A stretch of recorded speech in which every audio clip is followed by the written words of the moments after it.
Sneha steel and furniture centre Salgare. आमच्याकडे steel भांडी, संसार उपयोगी साहित्य, sofa set, furniture, cooler, dining table, आटा चक्की व इतर साहित्यांचे एकमेव ठिकाण एक, व्हरायटी अनेक। आता शुभ मुहूर्ताची सुरुवात सलगरे ते स्नेहा स्टील मधील खरेदीनेच।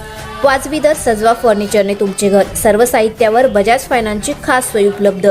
स्टील भांड्यांना 5 वर्षे गॅरंटी, तर फर्निचर साहित्यास किडवाळीपासून लाईफ टाईम वॉरंटी। खात्रीशीर खरेदीसाठी मिरज पूर्व भागातील एकमेव ठिकाण Sneha steel and furniture centre Salgare. आमचा पत्ता रवींद्र वसनिकेतन शेजारी सलगरे। संपर्क 90 96 25 91 38। प्रत्येक बातमीतील घटनेच्या वास्तविकतेची तुलना थेट पाहत रहा चांगली अपडेट। मित्रांना विनंती आहे की थोडं खाली बसा, म्हणजे मागची बाजू आम्हाला दिसेल। कृपया विनंती आहे, प्लीज जरा खाली बसा, please please.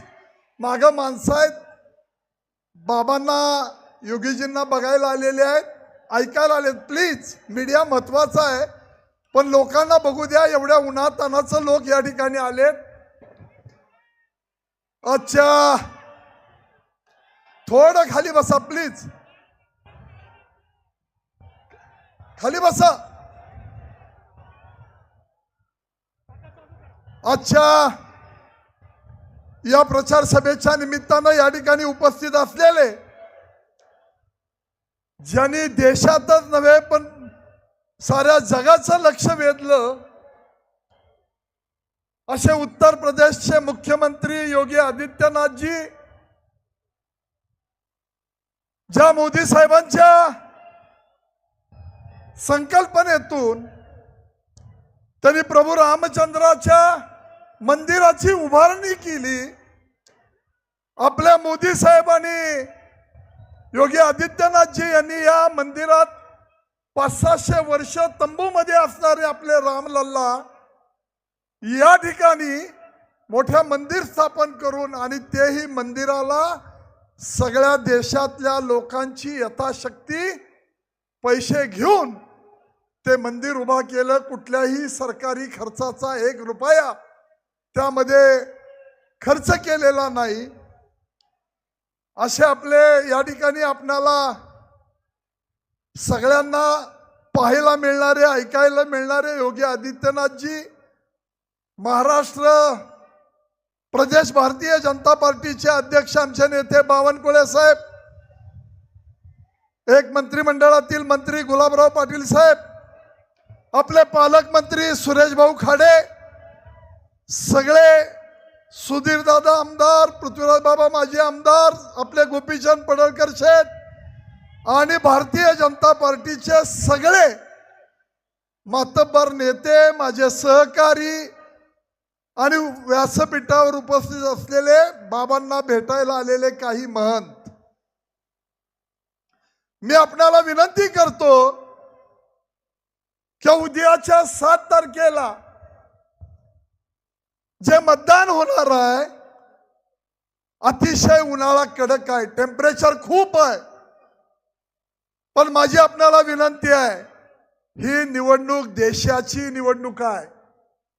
He gram panchayat, society, panchayat समिती, जिल्हा परिषद ही इलेक्शन नाही।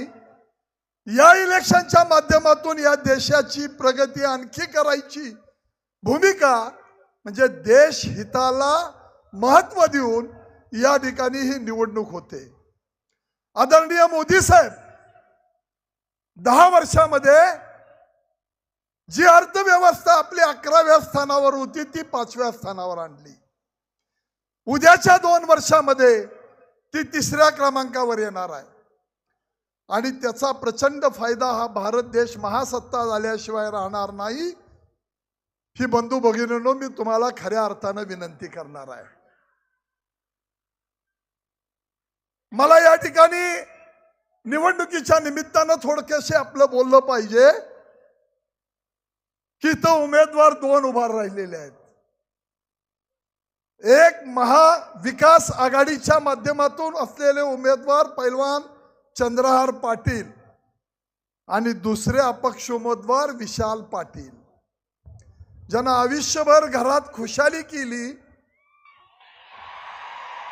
सगळ्या संस्था मोडल्या, सांगली साखर कारखाना, वसंतदादा जिल्हा दूध संघ, सोनी कारखाना, प्रकाश आग्रह, वसंतदादा मका प्रकल्प, भारत सूतगिरणी, अहो एक ना अनेक उद्योग ह्या माणसांनी मोडून खाल्ले. तिथल्या कामगारांना देशोधडीला लावलं आणि त्यांची फंड आणि ग्रॅच्युटी देताना सुद्धा कमिशन खाल्लं.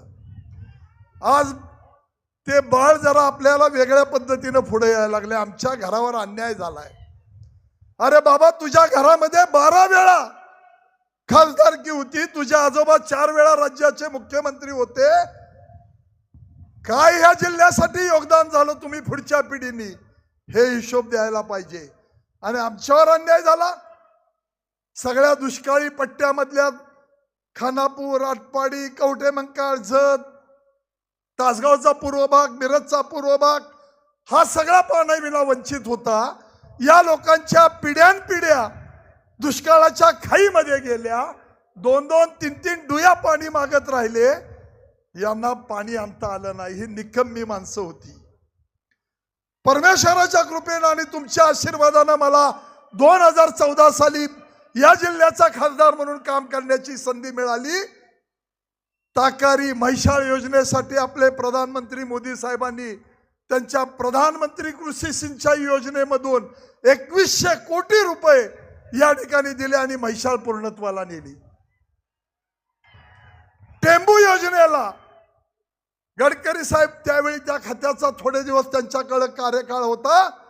प्रधानमंत्र्यांना भेटलो. प्रधानमंत्र्यांनी सांगितलं, गडकरी साहेबांनी त्या ठिकाणी 2-3 हजार कोटी रुपये आपल्या पश्चिम महाराष्ट्रासाठी दिले. त्यातले 1205 कोटी आपण टेंबूला आणले. डायरेक्ट पैसे अनुशेषाच्या बाहेर जाऊन पैसे आणल्यानं सगळेच्या सगळे पैसे आपल्याला खर्च करता आले. मित्रांनो, काय अवस्था होती. नॅशनल हायवे एक नाही, 5 नॅशनल हायवे आपण या जिल्ह्यातनं गडकरी साहेबांच्या माध्यमातून प्रधानमंत्र्यांच्या आशीर्वादानं या जिल्ह्यातून नॅशनल हायवे 5 नेले आपण. रेल्वेचं दुपदरीकरण 25 वर्षाची मागणी होती. दुपदरीकरण केलं, इलेक्ट्रिफिकेशन केलं. मिरज रेल्वे स्टेशन आणि सांगली रेल्वे स्टेशन याला 300 कोटी आणि 200 कोटी रुपयाचा निधी मंजूर करून आचारसंहिता संपली की कामकाजाला सुरुवात होईल. वंदे भारत येते. अनेक उड्डाण पूल उभा केले. आणि या माणसांनी दुष्काळामध्ये माणसं होरपळत होती. 2019 साली हा माणूस उभारला होता. 5 वर्षामध्ये कुणाला भेटले, तुमच्या प्रश्नासाठी कुठलं निवेदन दिलं, कुठला मोर्चा काढला. मधी एवढा दुष्काळ आपल्या पुढं आवासून उभा राहिलाय. कोयनेचं पाणी सोडण्यासाठी काही अडचणी निर्माण झाल्या. आम्ही अंगावर माणसं घेतली. जिल्ह्यातल्या शेतकऱ्यांना, जनतेला वाऱ्यावर सोडायचं नाही. ही तुम्ही दिलेली खासदारकी तुमच्यासाठी पणाला लागली तरी बेहत्तर, पण तुमच्याशी इमान राखणारा हा संजय पाटील आहे. आता मला वळायचं आहे ते या ठिकाणी हा महाराष्ट्र आहे. महान राष्ट्र आहे म्हणून महाराष्ट्र आहे. याच महाराष्ट्राने शाहिस्तेखानाची बोटं कापली. शाहिस्तेखानाची बोटं कापली. अफजल खानाचा कोतळा काढला. अशा मोगलांना पळवणारा आणि या महाराष्ट्रानं औरंगजेबाची महाराष्ट्रानं कबर इथं खोदली. त्या माणसाला हा महाराष्ट्र अशा पद्धतीनं मोदी साहेबांनी प्रधानमंत्री मोदी साहेबांनी आपले योगी आदित्यनाथजी अतिशय कणखरपणाने हा देश पुढे नेण्याचं काम करतायत. मी आपला अधिक वेळ घेणार नाही कारण बाबांना इथून पुढे आणि जायचं आहे. पण मी विनंती करणार आहे, उद्याच्या 7 तारखेला तुम्ही सगळ्यांनी विचार केला पाहिजे. कुठेतरी सोशल मीडियामधून वेगवेगळ्या भूमिका पाठवणं आणि या निमित्तानं लोकांची दिशाभूल करणं.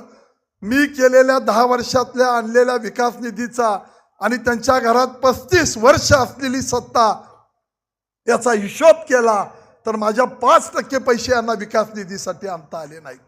तुम्ही सगळे मायबाप, तुमच्या आशीर्वादाने हे मला मिळालं. हा पाप पुण्य मानणारा मी संजय पाटील कार्यकर्ता आहे. उद्याच्या 7 तारखेला कमळासमोरचं बटन दाबा आणि मोठ्या मताधिक्यानं मला विजयी करा एवढी आग्रहाची विनंती करतो. 2-3 दिवस राहिलेत, प्रचंड प्रयत्न करा. दिशाभूल करण्याचा प्रयत्न होतोय. ही निवडणूक निखराची करून मोठ्या मताधिक्यानं विजयी करा एवढी आपल्याला आग्रहाची विनंती करतो आणि या ठिकाणी थांबतो. जय हिंद, जय महाराष्ट्र.